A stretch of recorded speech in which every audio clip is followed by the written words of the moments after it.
vismaz kāda daļa. Es jums esmu priecīgs un pateicīgs teikt labrīt. Labrīt visiem tiem, kas riņķī dzird, redz un mēģina saprast, kas šeit notiek. Mēs visi kopā svinēsim. Mēs svinēsim svētkus šobrīd šeit stacijas laukumā, kur ikdienā droši vien ar dažādiem čemodāniem mēs skrienam garām viens otram, mēģinam kādu satikt, mēģinam ieraudzīt. Protams, mūsu leģendārais stacijas pulkstenis, kur neviens no mums ir stāvējis ar puķi un gaidījis kādu. Arī šodien mēs sagaidīsim šeit sirsnīgiem aplausiem, labu vēlējumiem un pozitīvām emocijām Latvijas ekspresis 100-gadēji. Tas ir ceļojums cauri Latvijai, cauri novadiem ar dziesmām un dejām. Un arī šodien pēc kāda brīža, pēc pāris stundām jau viņi būs šeit, kas atvedīs mums melodijas no visiem Latvijas novadiem, atvedīs mums deju soļus, atvedīs mums pacilātu un pozitīvu noskaņojumu. Un tāpēc es vēlreiz jums saku labrīt! Jo beidzot Rīga tam ir gatava. Mēs sagaidām dziedātājus un dejotājus ar dziesmām un deju soļiem. Kopā visi klausījāmies jauniešu pūtēju orķestra Auseklītis priekšnesumu. Es domāju, mēs varam viņiem kā pirmajiem uzgalināt vēl skaļāk. Auseklīšu repertuārā skanēja, protams, visiem pazīstamais vēlu kalpu popūrīs ar Raimondu Paulu mūziku.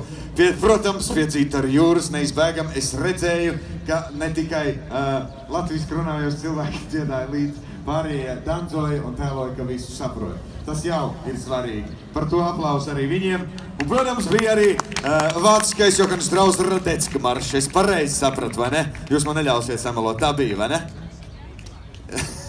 Kāds uz mani skatās, es vairāk neatkārtošu, ja gadījumā tā arī nebija, tad es ceru, ka tomēr jūs un mēs sapratīsimies no tā, kā tam tiešām ir jābūt. Bet tā tiešām nebija nejaušība, jo tuvojoties Latvijas 100-gadē mēs godāsim un godināsim mūsu dziesmu un deju svētku tradīciju. Un šodien kopā simboliski atcerēsimies, ka pirms 144 gadiem Rīga bija vācu kultūras pilsēta, no vācu kultūras dzima kopā dziedāšanas tradīcija, kas vēlāk kļuva tik ļoti un tik izteikti latviska.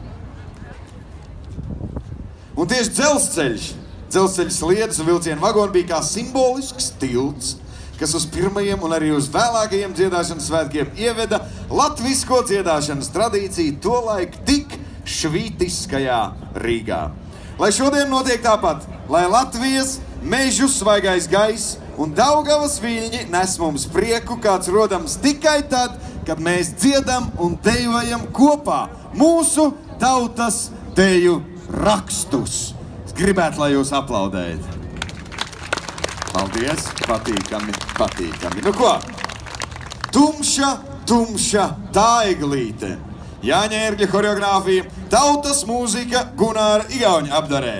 Un pie Daugavas Harijas Sūnas horeogrāfija, Elgas Igenbergas mūzika, dejo Kultūras centra ritums deju ansamblis Rēvele un Rīgas pedagoģijas un izglītības vadības augstskolas deju ansamblis Pērle. Lai top!